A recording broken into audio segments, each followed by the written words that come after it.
Everyone, welcome to mom and daughters cooking and beauty channel. আমরা এদিন বাড়িতে আমার মা এদিন বাড়িতে কেচাপ তৈরি করেছিল।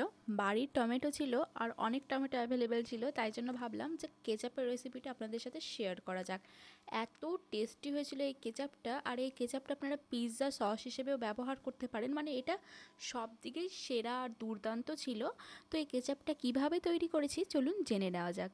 প্রথমে আমরা এখানে 2 কিলোর মতো টমেটো নিয়েছিলাম। টমেটোগুলোকে সুন্দর করে ধুয়ে কেটে নিয়েছিলাম, আর একটা খালি কড়াইয়ের মধ্যে আমরা টমেটোগুলো দিয়ে দিয়েছিলাম, আর দিয়ে দিয়েছিলাম 3টের মতো কিন্তু শুকনো লঙ্কা। এবার দিয়ে দিলাম পরিমাণ মতো হলুদ গুঁড়ো, দিয়ে দিলাম পরিমাণ মতো ধনে না জিরে গুঁড়ো, পরিমাণ মতো জিরে গুঁড়ো, দিয়ে দিলাম পরিমাণ মতো লবণ। এবার আমরা কোনো জল কিন্তু এর মধ্যে অ্যাড করব না, টমেটোগুলো কিন্তু অটোমেটিকলি গলে যাবে। আর এটা যেহেতু সিজনাল টমেটো আর বাড়ির টমেটো, তাই জন্য এটা গলতেও খুব একটা সময় লাগবে না। তাই ধৈর্য ধরে কিন্তু একটু খুন্তির সাহায্যে নাড়াচাড়া করবেন, আবার একটু ঢাকা দিবেন। এরকম করতে করতে টমেটোগুলো জাস্ট 5 মিনিটের মধ্যে সুন্দরভাবে কিন্তু গলে যাবে। তো এখন আমরা এই দেখুন এইখানে যা যা আছে, রসুন, গরম মশলা, গরম মশলার মধ্যে আপনার আছে এখানে লং আছে, তারপরে দারচিনি আছে, তারপরে এখানে এলাচ আছে, আর একটা জায়ফল ছিল। তো এখানে কিন্তু এগুলো আমরা এর মধ্যে অ্যাড করে দেব। আপনারা হয়তো ভাববেন যে এগুলো এইভাবে অ্যাড করে দিল কাঁচা গোটা গোটা লাগবে বা মুখে পড়বে, কিন্তু না, সেটা হবে না। আপনারা যদি জানতে চান তাহলে পুরো ভিডিওটা ধৈর্য ধরে একদম শেষ পর্যন্ত দেখবেন, তাহলে অটোমেটিকলি সব বুঝতে পারবেন। তো দেখুন এই সব দিয়ে আমরা কিছুক্ষণ নাড়াচাড়া করে আবার 2টো তেজপাতা অ্যাড করে দিলাম। তেজপাতা দুটো কিন্তু বিশাল বড় ছিল। আর এবার আমরা দিয়ে দিলাম এর মধ্যে তেঁতুলগুলোও কিন্তু গোটাই দিয়ে দিলাম বিচি সহ। এবার আপনারা নিশ্চয়ই কনফিউশনে পড়ে গেলেন, কি ব্যাপার সব কিছু গোটা গোটা দিয়ে দিচ্ছেন। তো হ্যাঁ বন্ধুরা, ভিডিওটা একদম শেষ পর্যন্ত দেখুন, শেষের টুইস্ট আছে। আর এটা খেতে যে কি সুন্দর হবে যদি এইভাবে তৈরি করেন। এখনই যে তেঁতুল সমস্ত মশলা দিয়ে দেওয়া হয়েছিল, অটোমেটিকলি স্মেলটা অনেক সুন্দর আসছিল। তো এবার আমরা এর মধ্যে দিয়ে দিলাম দেখুন আদা বাটা রসুন বাটা দুটোই ছিল এর মধ্যে তো অল্প পরিমাণেই দিলাম 1 চা চামচ আর এবার কিন্তু দেখুন আমরা টমেটোগুলো নেড়ে নিচ্ছি, আর কিছুক্ষণ পর এগুলো খুব সুন্দরভাবে কিন্তু সেদ্ধ হয়ে গেছিলো।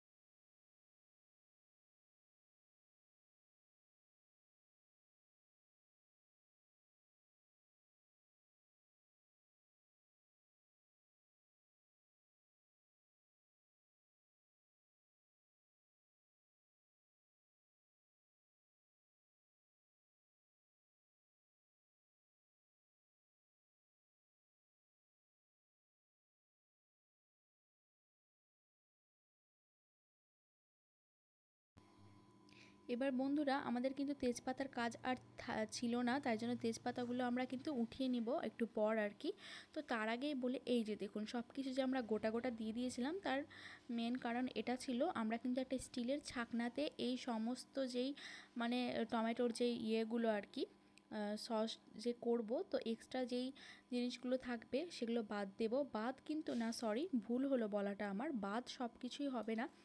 আমরা কিন্তু এভাবে একটা চামচের সাহায্যে ভালো মতো যেই সসটা সেটা বার করে নিব, আর এক্সট্রা যেগুলো থাকবে আমরা কিন্তু মিক্সিতে কিন্তু ভালো মতো ব্লেন্ড করে দেব। তেঁতুলের বিচি বাদে যা যা থাকবে, আর এই তেজপাতা বাদে যা যা থাকবে সব মিক্সিতে কিন্তু ব্লেন্ড করে নেব। তো দেখুন এরকম করে করে আমরা হালকা হালকা করে সংরক্ষণ করছি। তবে এখনই কাজ শেষ না, এটা একটু লেন্দি প্রসেস, এটা একটু ধৈর্য ধরে করতে হয়, তাই আমার ভিডিওটাও লেন্দি হয়েছে বন্ধুরা। তো দেখুন একে একে আমরা সমস্ত সসগুলো কালেক্ট করব।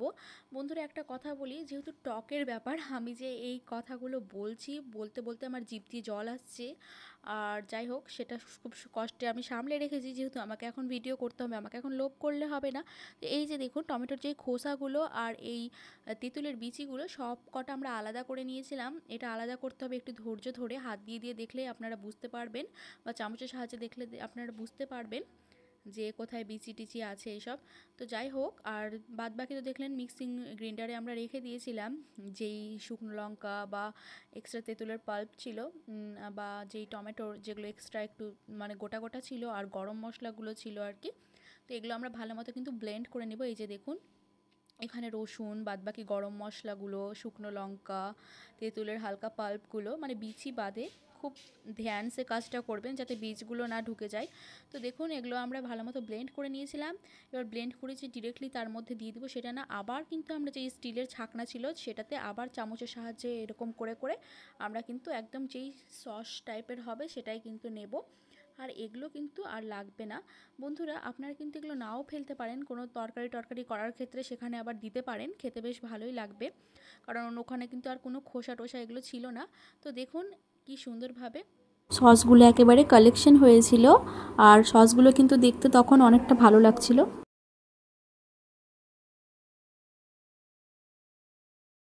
তো দেখুন একটা খালি কড়াইয়ের মধ্যে দিয়ে দিলাম আমরা কিন্তু গুড়।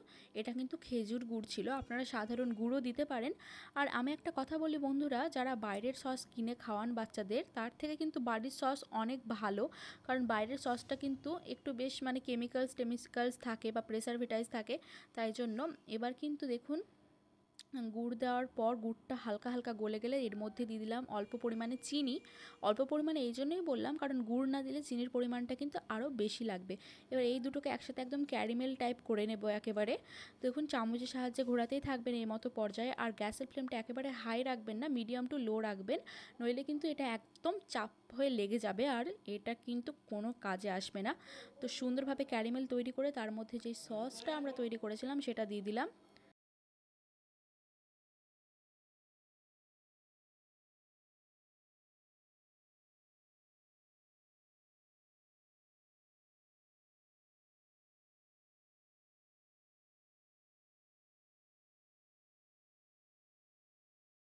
এবার দেখুন সসটা আমরা এর মধ্যে দিয়ে কিছুক্ষণ ধরে চামচ দিয়ে নাড়াচাড়া করে এখানে দিয়ে দিলাম পরিমাণ মতো শুকনো লঙ্কা গুঁড়ো।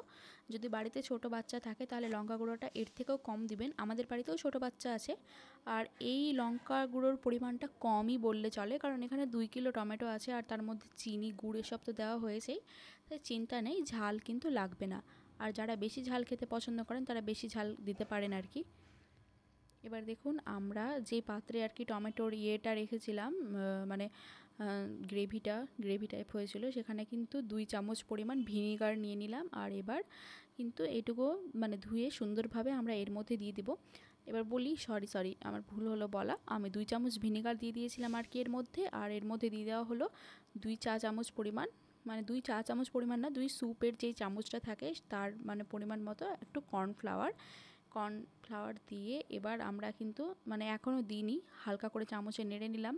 সসটা মাঝে মধ্যে কিন্তু দেখতে হবে, এই যে দেখুন এটা হালকা লাগছিল দেখে আর কি, মানে হালকা হয়েছিল। আর এবার আমরা যখন কর্নফ্লাওয়ারটা এর মধ্যে অ্যাড করব, এটা অটোমেটিকলি একটা কেচাপের যেই ফ্লেভারটা মানে সরি কেচাপের যেরকমটা টেক্সচার থাকে সেরকম হয়ে যাবে। তো বন্ধুরা একটা গোপন ট্রিক্স বলি আপনাদের, যেটা খুব জানা জরুরি। যখন আপনারা কর্নফ্লাওয়ার মানে অ্যাড করবেন, সে কেচাপেই হোক বা অন্যান্য রেসিপিতে হোক, তো কখনো গ্যাসের ফ্লেমটা খুব হাইও রাখবেন না বা মিডিয়ামেও রাখবেন না খুব বেশি, সব সময় লোতে রাখবেন, নইলে কি হবে এগুলো ছানার টাইপের মতো করে আর কি ফেটে যাবে, ঠিক আছে। তো বন্ধুরা দেখুন একদম আমরা কর্নফ্লাওয়ার দেওয়ার পর মানে লোতে রেখেছিলাম, আর তারপরে আস্তে আস্তে চামচ দিয়ে নাড়াতে নাড়াতে এটা একটু হাই টু মিডিয়ামে রেখেছিলাম। আর দেখুন এই মতো পর্যায়ে আমাদের কেচাপ একেবারে রেডি।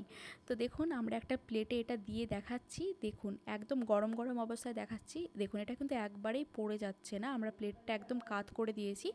আর গরম অবস্থায় তো একটু পড়লেও ঠান্ডা অবস্থায় একদমই পড়বে না, আর যেরকম ভাবে পড়ে সেরকমভাবে পড়বেই না। তো বন্ধুরা আমাদের কেচাপ তো রেডি। ভিডিওটা ভালো লাগলে অবশ্যই একটা লাইক করে দেবেন, আমার চ্যানেলটা সাবস্ক্রাইব করতে ভুলবেন না। সবাই ভালো থাকবেন, সুস্থ থাকবেন, বাই।